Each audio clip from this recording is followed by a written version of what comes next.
Hello and welcome to CS303 operating systems.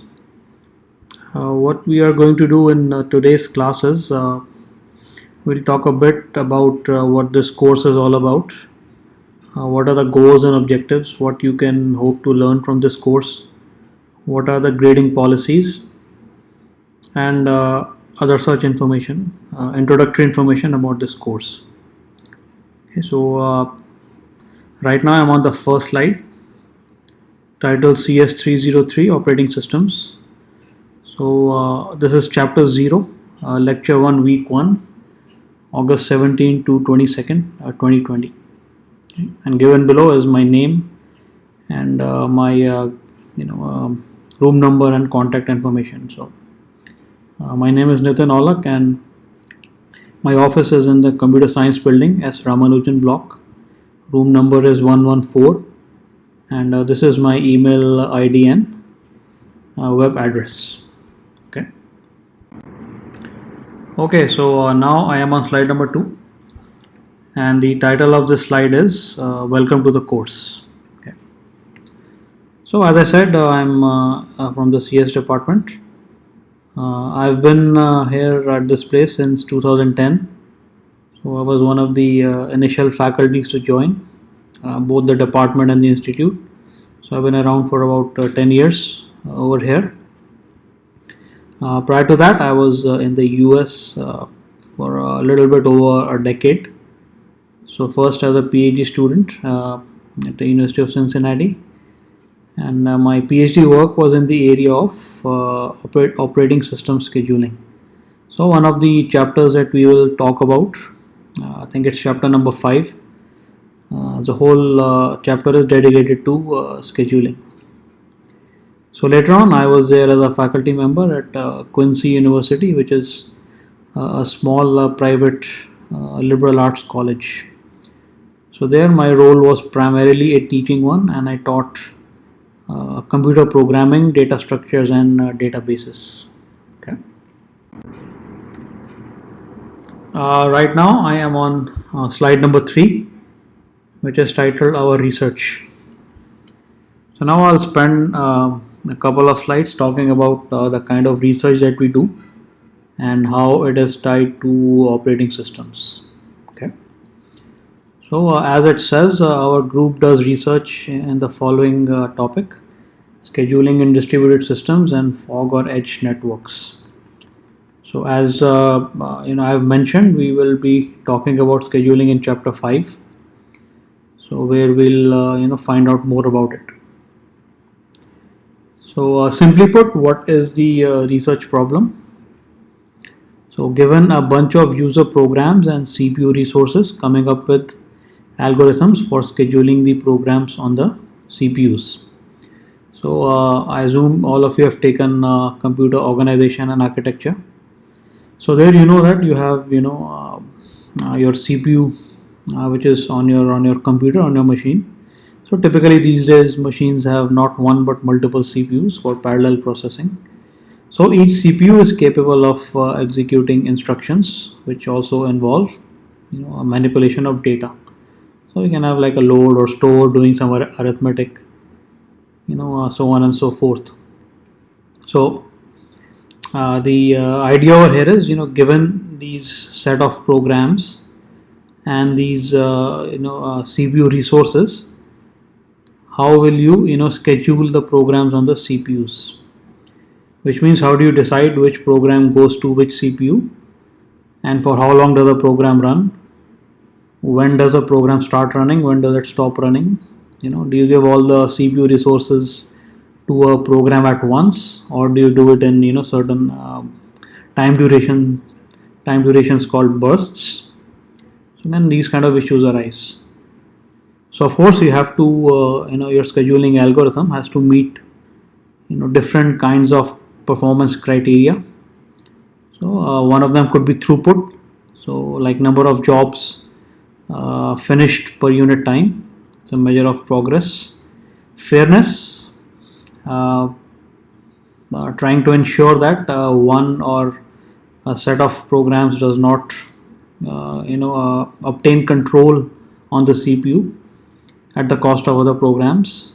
Response times, giving quick response times, meeting deadlines if they are there, and so on.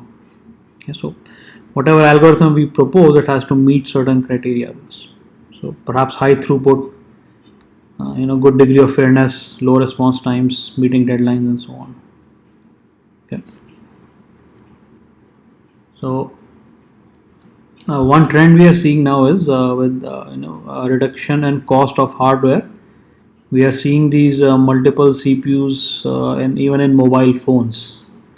So if you go like 20 years back, it was very rare to find more than one CPU on a desktop or laptop. So now hardware is so cheap, they even appear in phones and watches and so on. So how many CPUs in a laptop on the latest iPhone? So you can do your research, search online. So here is what we have. iPhone X has 6 CPUs, right? Out of which it says 4 are high efficiency and 2 are high performance. So that means there are two different goals for a smartphone.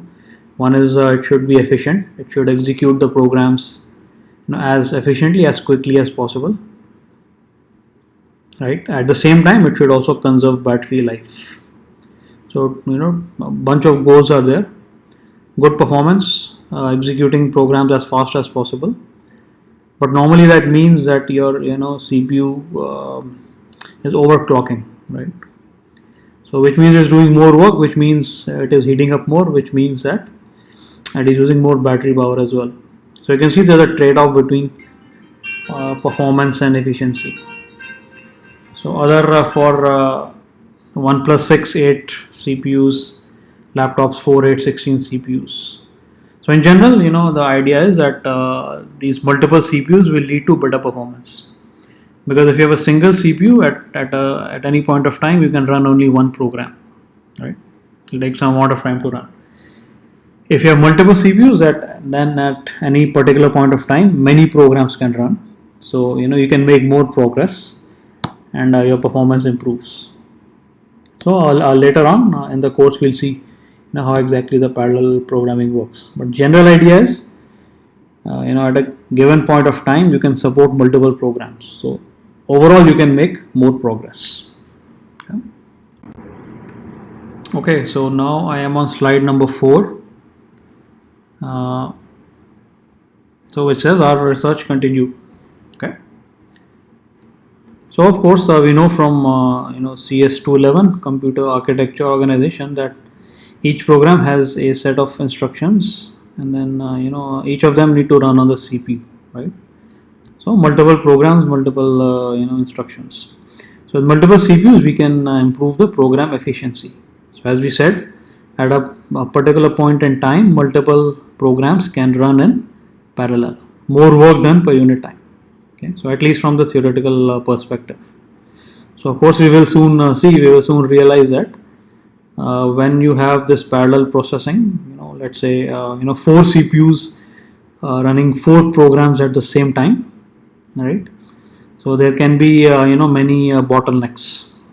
Okay. For example, when you have to share a resource. So while a program is running, as we later see, it needs access to certain certain computer resources. It needs access to memory. It needs access to I/O devices. So all of these devices and memories, they're shared, right? So if you're sharing these, then definitely there will be some performance bottleneck. So you will not be able to get that the theoretical best case, right? So for example, with 4 CPUs, you may not be able to get 4 times improvement. It can be a bit less than 4, maybe 3.7, 3.5, depends. So to put it in perspective, an example we can take working on a large programming project versus working on the same project with a group, right? So if you have, let's say, a large programming project and you have only one person working on it, that's one scenario, one programmer. Another scenario, you have a bunch of people working on it, dividing the task among them, right? So take the project, divide it into sub problems, assign each sub problem to a separate programmer, and then all of those are put together. So 5 programmers in a group may not necessarily give 5 times improvement in throughput. So there may be some coordination or some issues between them, and then when you start combining the results, you may have some performance bottlenecks. So but at least we can say if the result for parallel processing, if it is at least close to the theoretical best, then we can say we have done a good job. So the theoretical best is 5 times, and we're getting, let's say, 4.5 times. We can say still it's a job well done. Okay, now I am on slide 5. Slide number 5. So title for this is also our research continued. So our research group is looking at scheduling algorithms for large distributed systems, such as the kind used by Facebook, Twitter, Google Web Services. So they're distributed. What does this mean? What this means is that we have computing nodes, CPUs or servers, which are distributed across the globe, right? So each node could be a single CPU or a bunch of CPUs put together. So nodes can be of various capabilities. Excuse me. And these nodes are all connected using extremely fast networking technologies, InfiniBand, 4G, 5G. In fact, fast internet is what has made these large distributed systems like Facebook, Twitter, possible in the first place. Okay, so if we look back earlier, we without internet, there was no connection between machines. They were all isolated units. Now they're all connected. So the question here is, how do we schedule user requests so that an acceptable quality of service for user requests may be provided? Right. So users are interacting with Facebook. They're uploading pictures, videos, text, different icons. Right. So how does the Facebook algorithm process those requests so that everybody is happy, everybody gets a good quality of service. There are no delays. Right. So that is a question. Okay. So these are some of the things, interesting things we are looking at. So to sum up, very simply, you have a bunch of programs, bunch of applications that need to be run on a set of CPU, set of machines. So how do we schedule those applications, right? How do we decide which application goes on which CPU, for how long does it run, and for each CPU, what is the order of application, which one comes first, which one comes second, and so on. So that in a nutshell is kind of work that we do in a group. Okay, so now I am on slide 6. So now we talk about this particular course. So slide number 6, title is this course CS303 operating system. So definitely we can say that an operating system, or OS for short, is an essential component, essential part of any computer system. Okay. It's also a very visible part of the computer system because that's essentially what we interact with. Examples of operating systems. So let's say for desktops or laptops, major ones are Windows. So I think latest one is 10, if I'm not wrong. And then we have Apple's OS, OS X. And then we have Linux operating system. Likewise, we have operating systems for phones as well. This is a very lucrative, very popular domain. So which are the operating systems for mobile phones or tablets? So currently, we have two in the domain, Android and then Apple's iOS. So I think probably Android has a much larger market share than iOS. So we have had mobile operating systems in the past, right? So for some reason or the other, they're not around anymore. So Windows Mobile, right? So used to be around, I think, till past couple of years when they closed it. And then Palm OS was very popular, I think, probably late 90s, early 2000s. and then Nokia Symbian might probably still be around on some Nokia phones. So due to some reason or the other, they are not around anymore.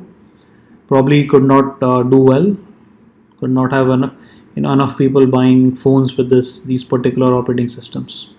Okay.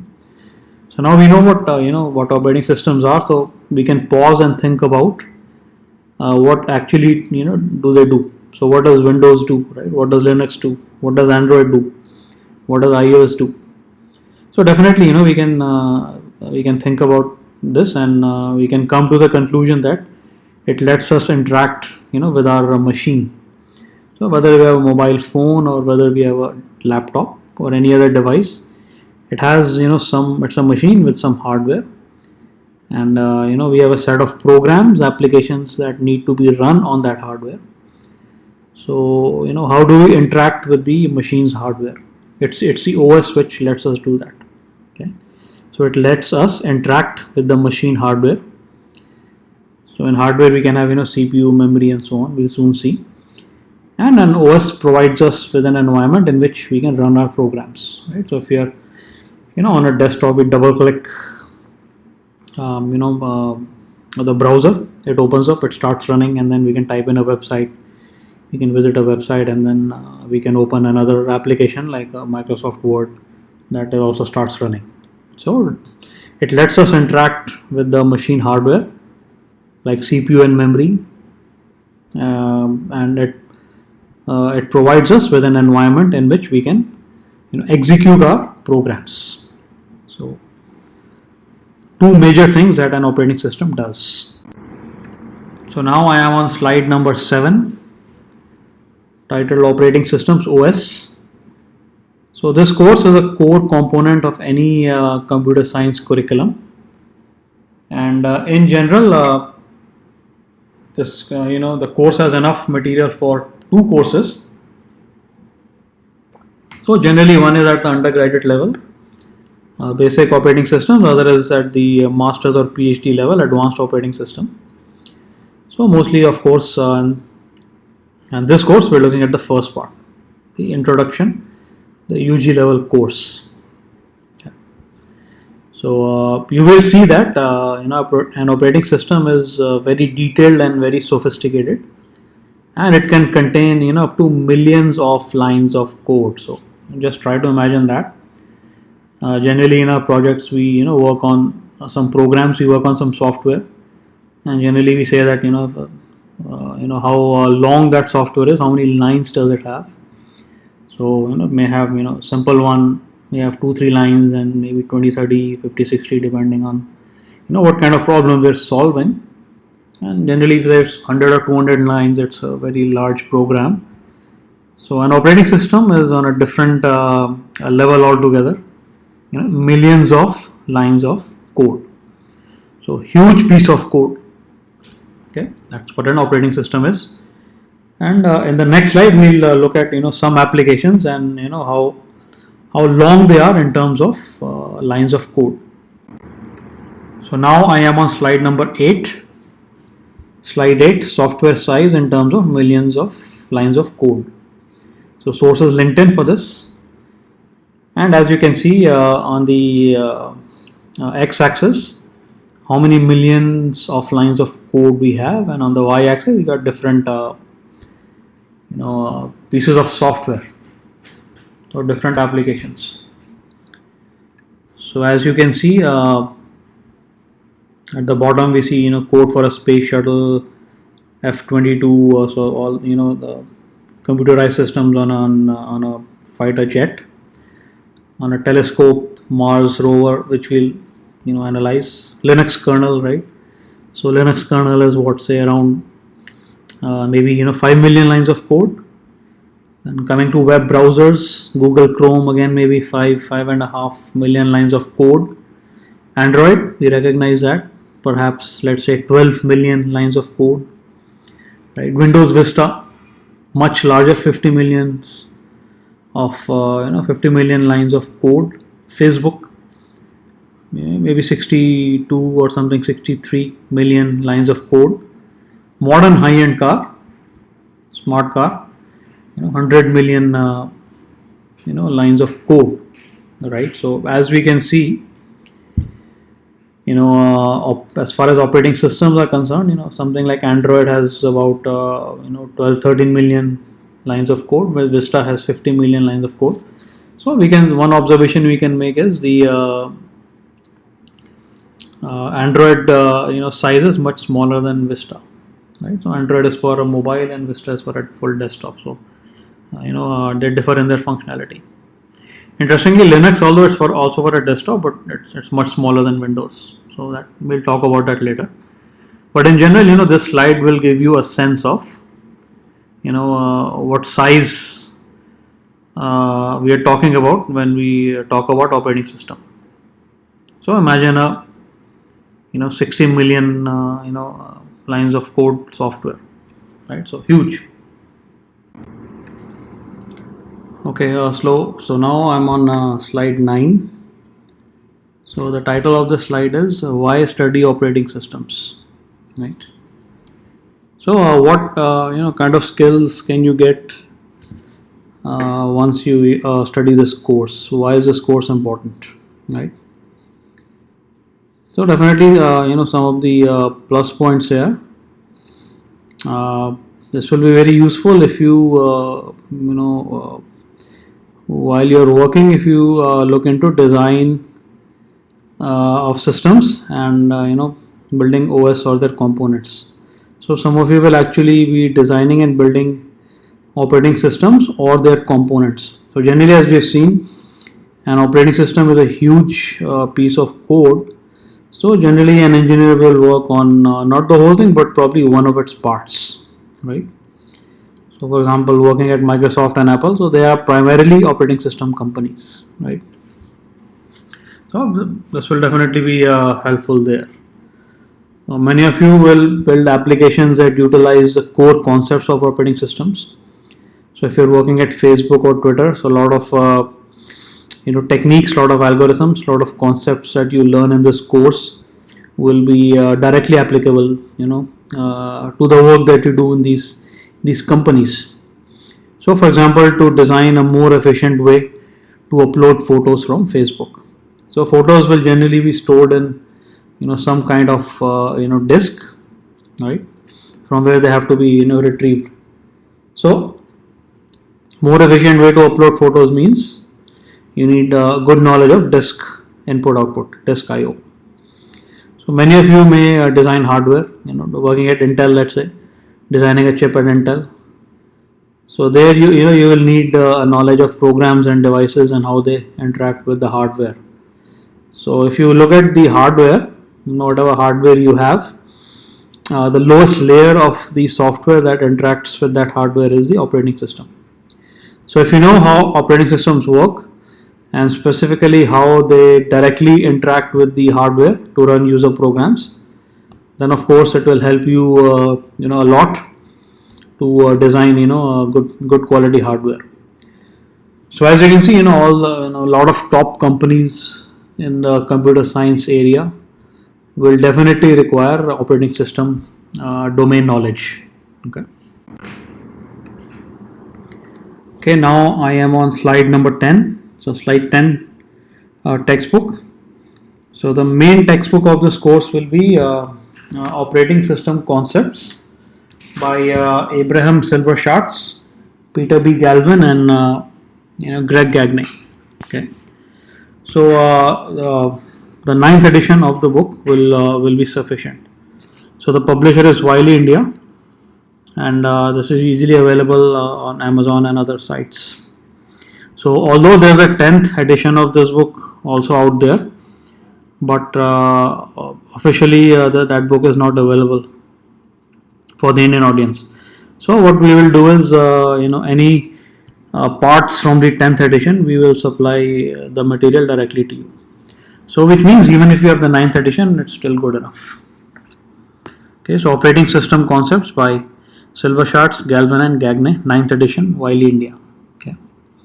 So this is an extremely popular book, and I think probably the most widely used operating system textbook in the world. So this has 23 chapters. So if you when you buy and go through it, So, overview, process management, memory management, storage management, protection, and then case studies of operating systems. So it's got 23 chapters, and generally those are enough to cover 2 operating system courses. So since this is just one course, we will focus on about one half of the work, the first half, and we'll try to cover chapters numbers 1 to 13. Okay. So the undergraduate part of the course, as suggested, we will try to cover chapters 1 up till 13. Okay. Now, because of the time constraint, we may leave out some material from the chapter. So within each chapter, we'll try to cover the most essential aspects.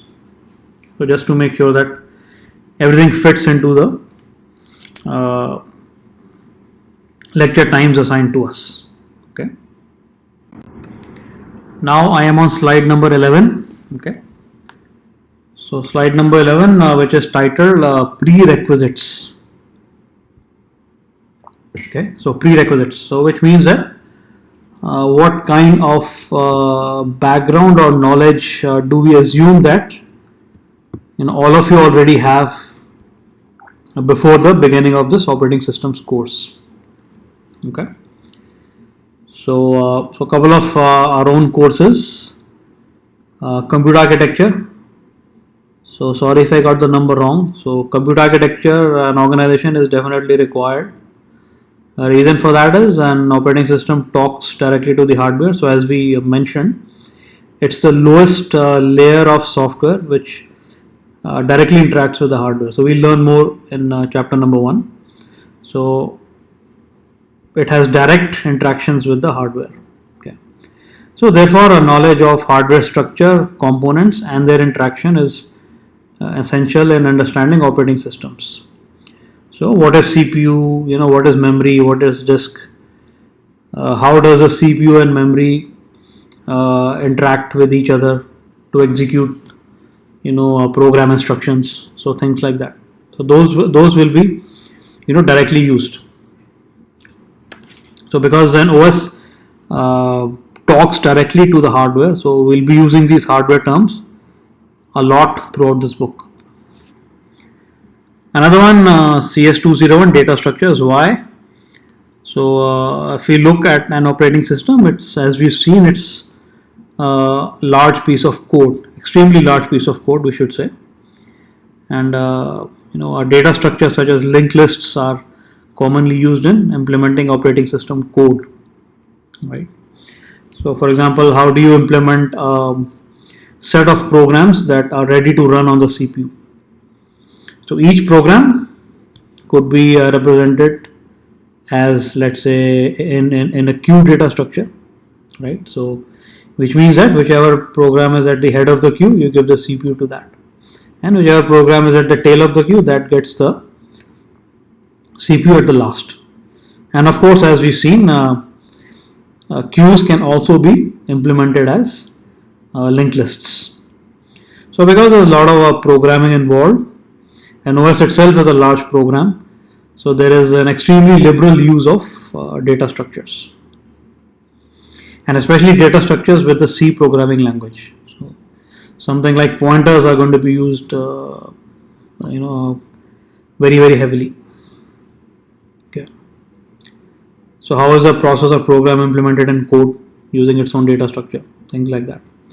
And knowledge of C programming language. So this is you get from GE 103.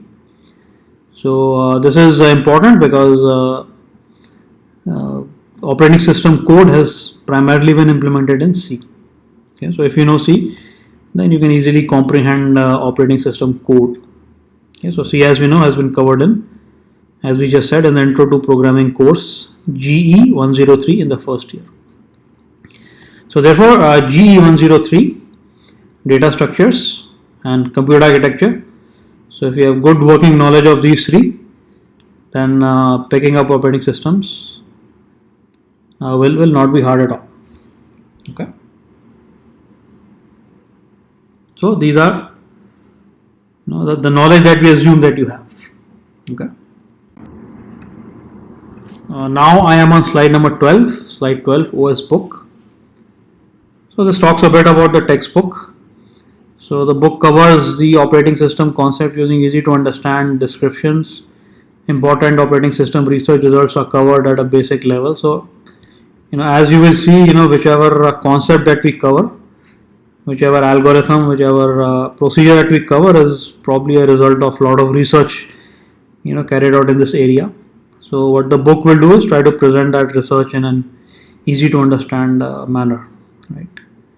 So for each topic, for if you want to find out about find out more details, so list of research papers is provided for further reading. So generally this will not be required since it's an undergraduate course, but if you do have some spare time or if you have the interest, you can go through that list and try to go through some of the papers. So for small number of concepts we may discuss one or two research papers from time to time. Okay. Concepts and algorithms covered in the book are based on those used in existing operating systems. So if you're talking about concept A, this is how Windows does this, implements this concept. This is how Linux implements this concept. So they're actually based on what popular and existing operating systems do. So which make them quite useful for us. So if you're looking at how process scheduling happens, they will talk about the Windows scheduler. So tomorrow, if you end up getting a job at Microsoft, you can say I already know how Windows schedules. So aim is to present the concept in a general setting without tying to a particular operating system. Okay. So generally, for each concept, they will have case studies or small articles in which they will show how popular operating systems implement that concept. So we will see this from time to time. Okay, so this is how Linux schedules programs. This is how Windows does memory management and so on. So because it's tied to the operating system, so this will make the concepts a lot more useful, right? And instead of just some abstract concept and which we don't even know whether it's used in some real operating system or not.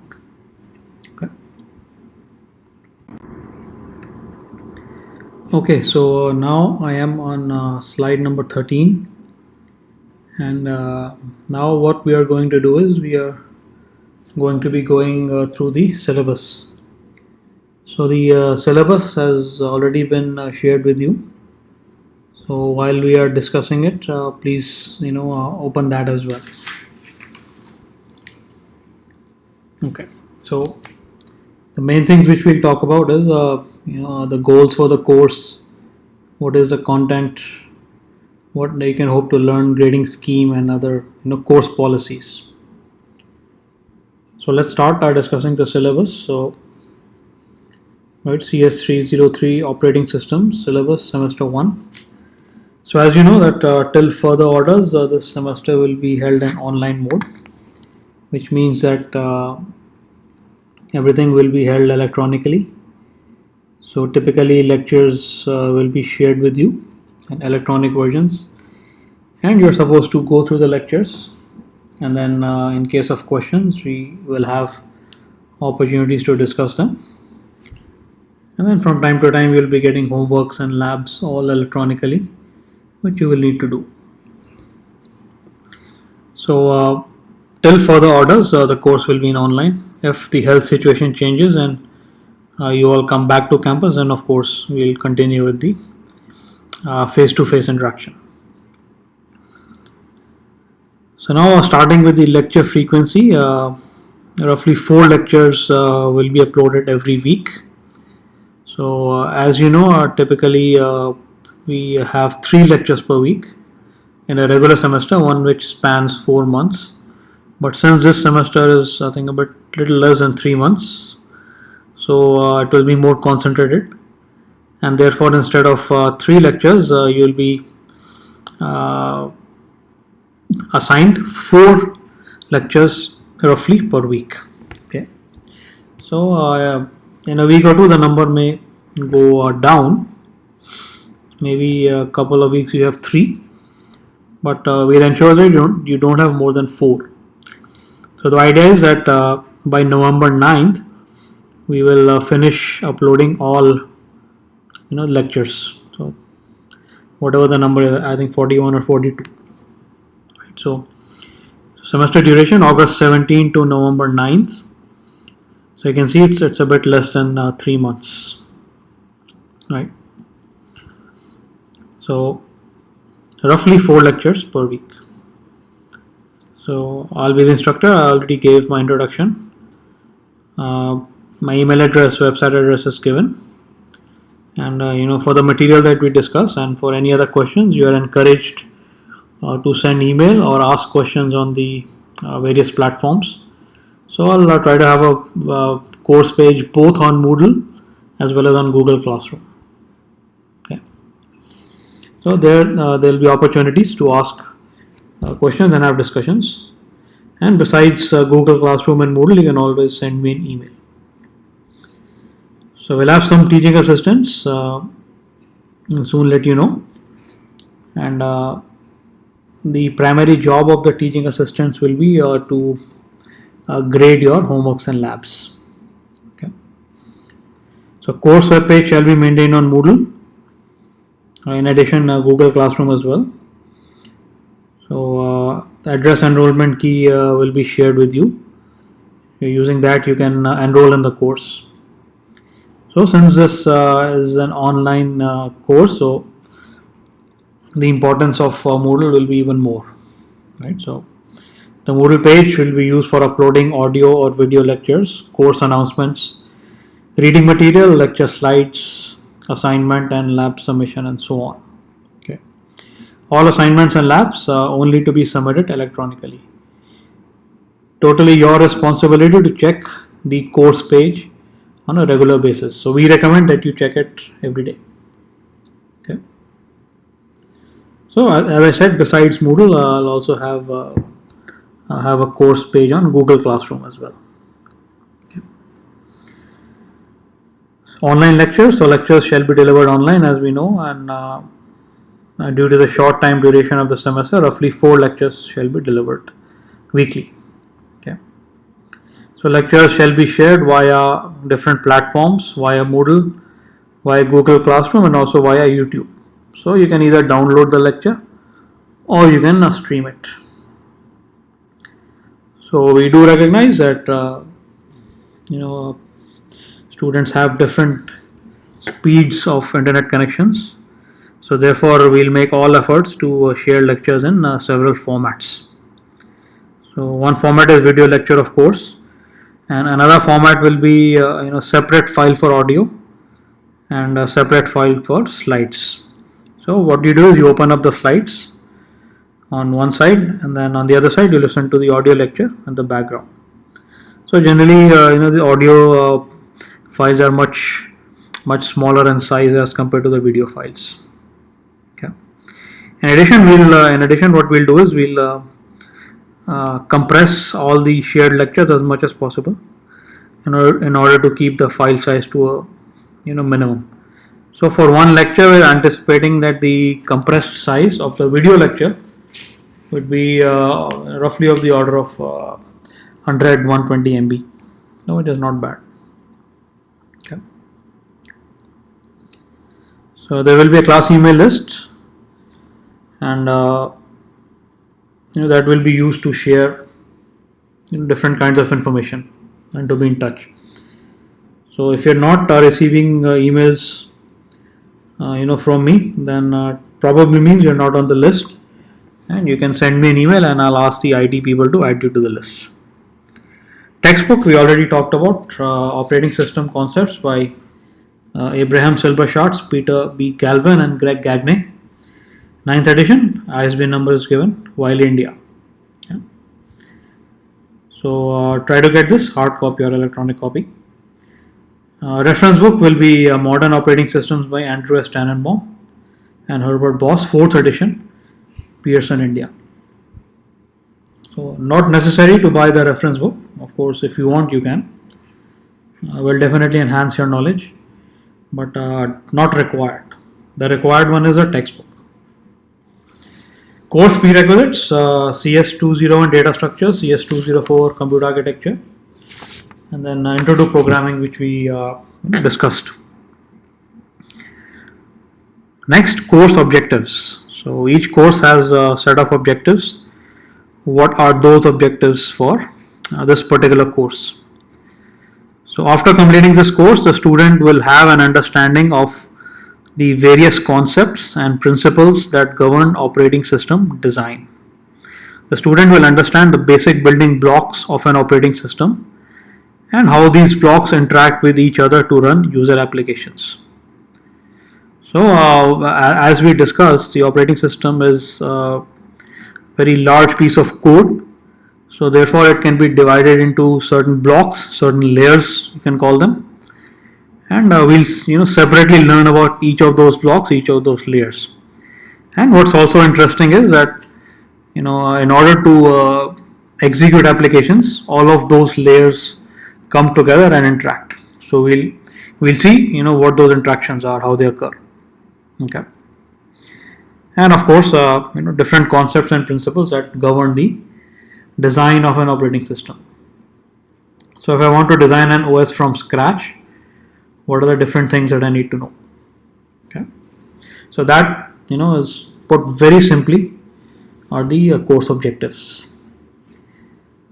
Course overview based on the objectives, functions of operating systems, right? What are they supposed to do?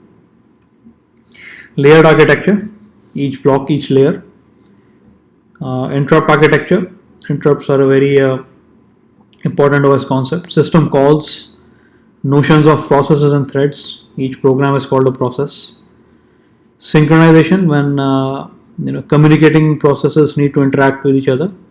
There are some primitives, some functions which they can use. Protection, how to ensure that one process does not cause harm to another process.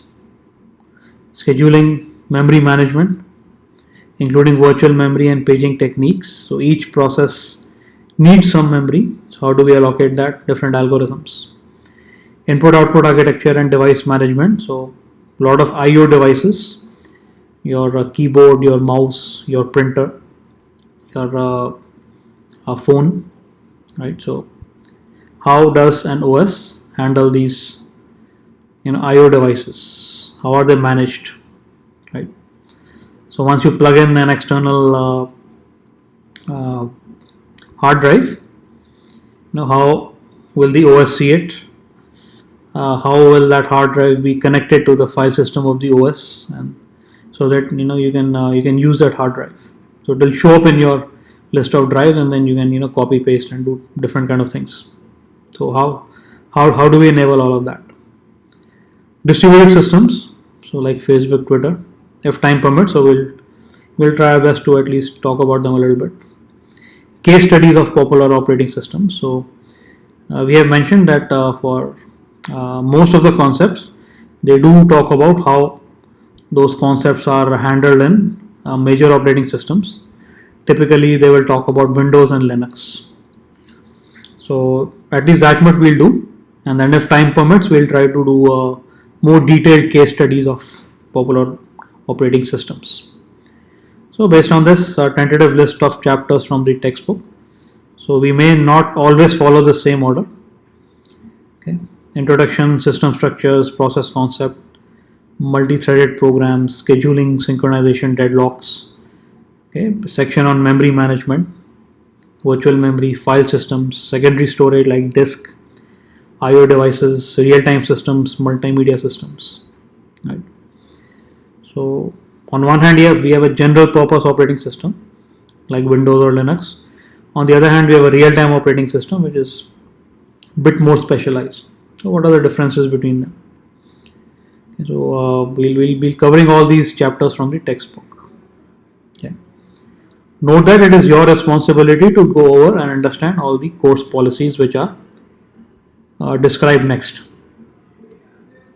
So now next we look at the weightage of the marks. So since we have an online semester going on, so this is a bit different from what you may be used to, although a bit similar to last semester. So homeworks and labs will account for 45% of your total grade, So these will be both programming and non-programming based. So programming means using write a C program using which two processes communicate with each other. That's an example.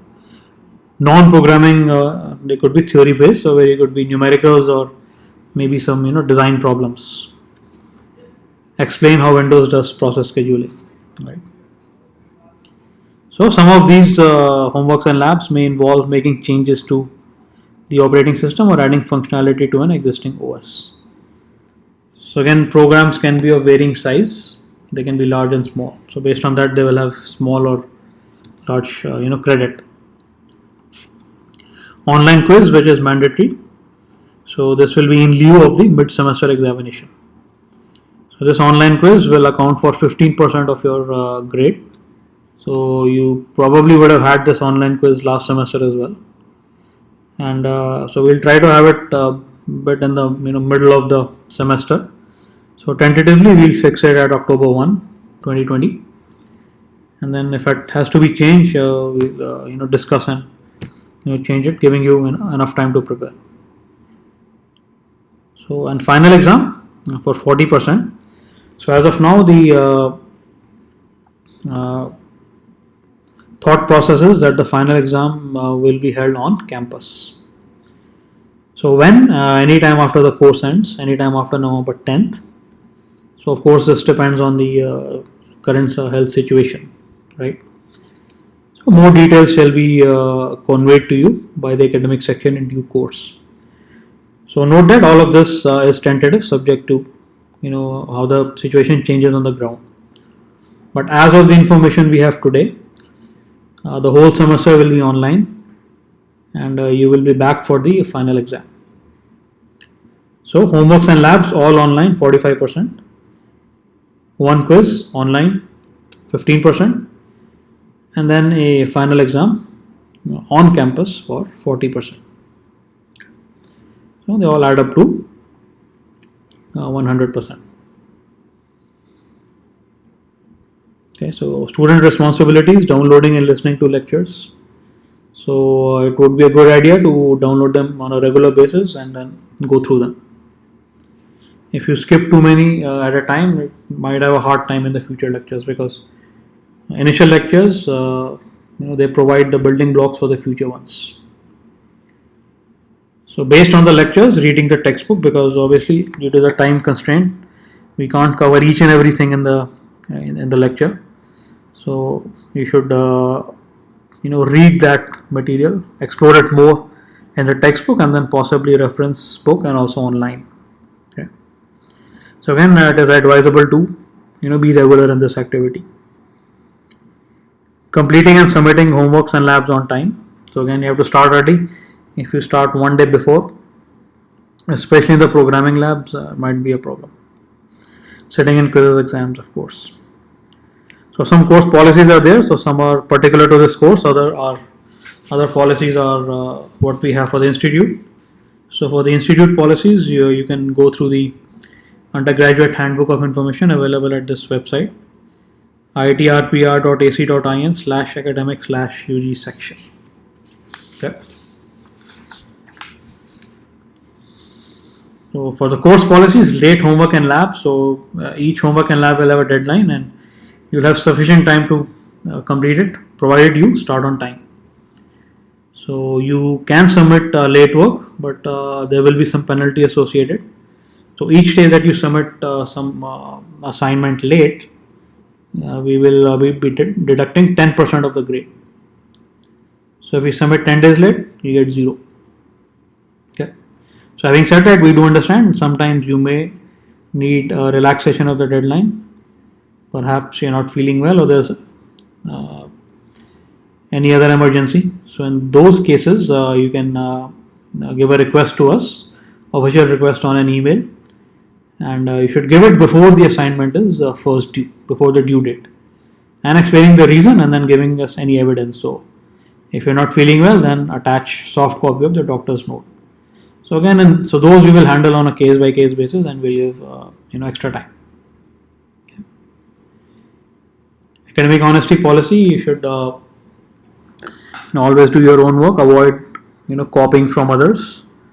So all submitted homeworks will be tested for cheating, plagiarism. So we also have the code submitted by previous students, so we will be checking against those as well. So if we find that there's a large overlap, so if 80% of your code, 90% of code is same as another one, we will definitely be calling upon you, and we'll be very strict on that. Okay, straight away 0 will be given, and then further cheating by the student will result in an F in the course. So therefore, it's very important you do your own homework and your own programming assignments. We will be scanning each and every one using software. Okay. So we have a regrading policy. If you're not satisfied with how some grading has been done for a homework, lab or exam, you have the option of submitting a written request, official request, and in that you have to include the reason why you feel that we should look at it again, or why you deserve more marks. So we will examine that, and if there is merit, regrading shall be done. So your regrading request should be received within 1 week from the date that the graded homework, lab or exam has been handed to you. Okay. So individual cases will be examined and resolved based on merit. Okay. So again, as such, these are the this is the syllabus and various course policies. I hope everything is clear. In case you have any questions, please do send me an email or post your question on the any of the course websites, and we will be happy to clarify it for you. Okay, so with this we finish our discussion of the syllabus, and we also finish the first lecture. So good luck, welcome to the course, and we really hope that this course will be a lot of fun and will be very useful to you. Okay. So now I am on the 14th slide, and as the slide says, this is the end of chapter number 0. Okay.